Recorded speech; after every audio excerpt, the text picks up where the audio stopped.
Game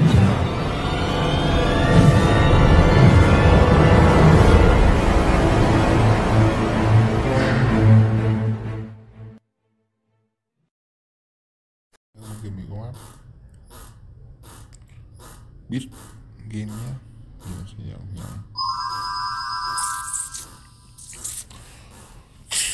đây là các bậc trò chơi.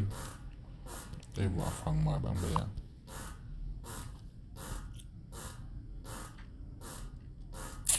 Bên app mình sẽ để phần mô tả nha các bạn.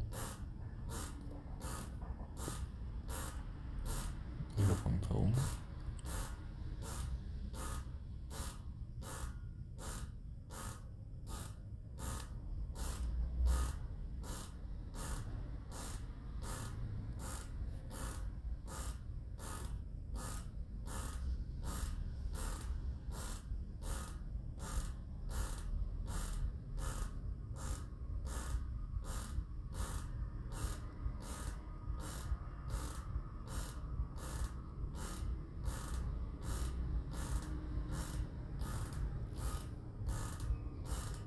Đây mình sẽ chọn các bậc trò chơi để mình chơi kiếm đồ nha các bạn.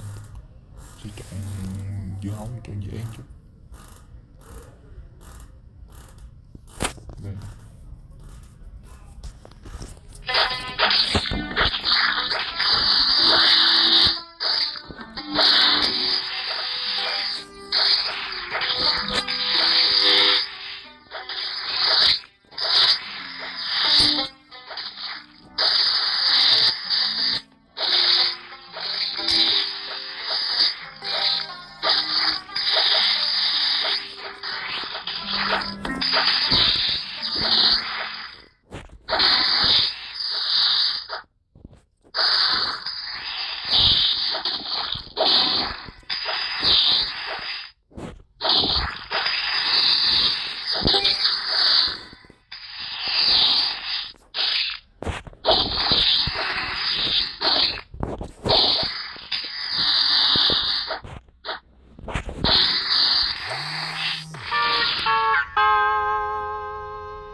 Con Luce đúng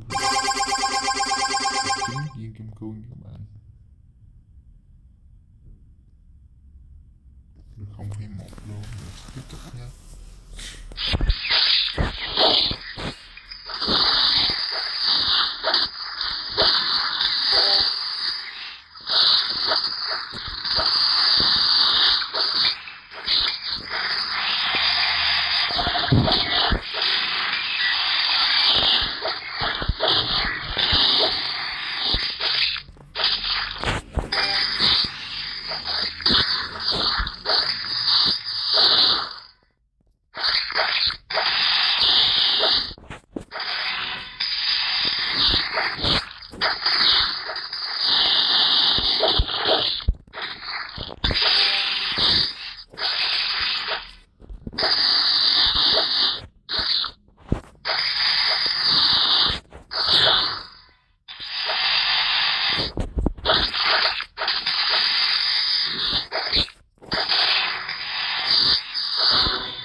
It's time to make money. Watch this app.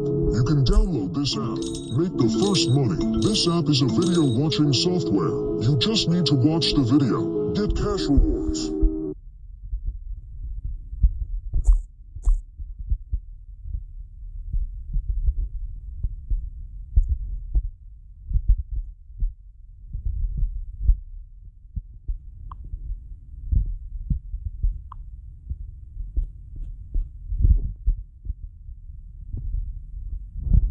xe đây là chỗ đá banh. Khi nào mình đổ được biết rút tiền cho các bạn cứ tại vì tham gia trò chơi game này thì đó tiền kiếm được ra số tiền đô bị phạm rút về nha các bạn.